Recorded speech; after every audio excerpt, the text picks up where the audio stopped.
So for kids, for all of us, going from a summer of fun to back to routine and in classrooms can be a hard transition to make. Our next guest says the way we organize our home actually has a lot to do with how stressful this time of year can be for both kids and caregivers. Sophie Shea, principal designer at Shea Designs, specializes in organizing kids' spaces at homes. And she joins me now with more. Great to have you. Hi, Kelsey. Nice to meet you. So this is a really interesting concept that the state of our homes can impact the transition back to school. How does that all work together? Absolutely. You know, going back to school is such a big transition for kids and grown-ups alike. And we're coming off of the summer, which is a little bit more unstructured, a little bit more loose. You know, our homes may be in a little bit of a disarray. That can actually, you know, have an impact on the rest of the family, especially as we're gearing up for day one of school. So I'm here to share tips on how we set up our home so that we can ease into that transition for the whole family. I mean, we've all been there, being like, oh my God, where's your lunch bag? Where are the shoes? Where is everything? Yeah, taking some of that stress down on the first day is helpful. Yes. You say creating stations around the house can help people get their kids more organized. So what do these look like? Absolutely, yeah. So I'm a kids-based designer and I use Montessori principles, which means we encourage independence in our kids. Kids can help themselves at home, which is such a great quality for both kids and grown-ups, right? So I love having these stations at home because these stations can help our kids be more independent. I have a breakfast station here where you can, just make sure that the cereal is self-serve ready. There's also some get-ready stations as we're gearing up for, getting out of the house. As we're switching between summer and fall, just make sure you switch up the essentials. Kids can easily grab what they need and head out the door.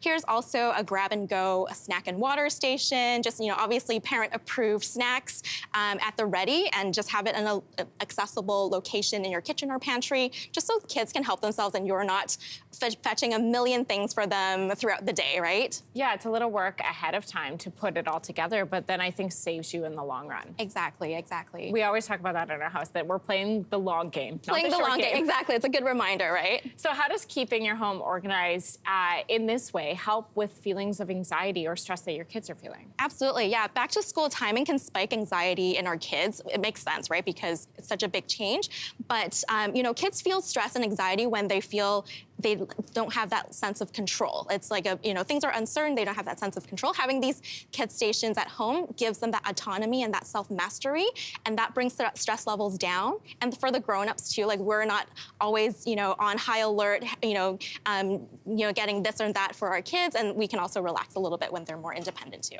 Well, I recognize that in our own family as well. Like if Jay, my husband, and I are having like a tough day or whatever, and you walk in and the kitchen is a mess, that clutter that you visually see almost feels like the clutter in your brain.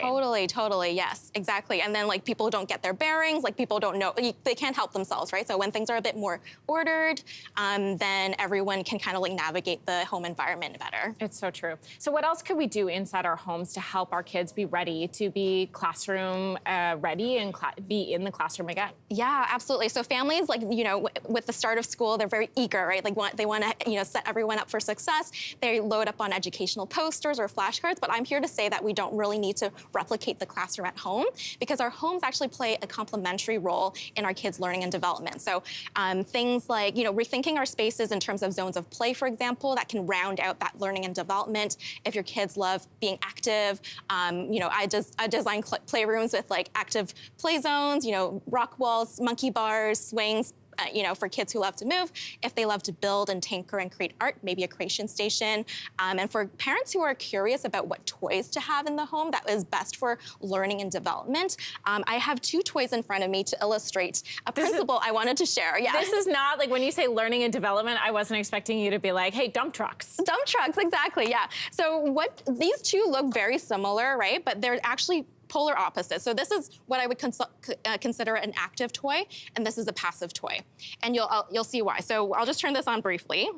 This is an active toy. Oh my gosh, it's loud, it's flashy. When a toy is active, then the kids are passively being entertained at, right? When a toy is passive, so this one is just like a simple toy truck, it doesn't do anything on its own, then it puts your kid in the driver's seat to initiate that play, and they're the ones who have to kind of come up with the storylines, you know, all the great skills that they build when they are in the active driver's seat of play. So that's something to consider as you're kind of like reconsidering your home environment and your toy hub. Sophie, it's so great. It's just like keeping it simple. Yes, keep it simple. Less is more, keep it simple. Exactly. Thanks so much for being here today. Thank you so much. Hey, thanks for watching. If you liked this, be sure to subscribe here, or you can check out more Your Morning videos right here.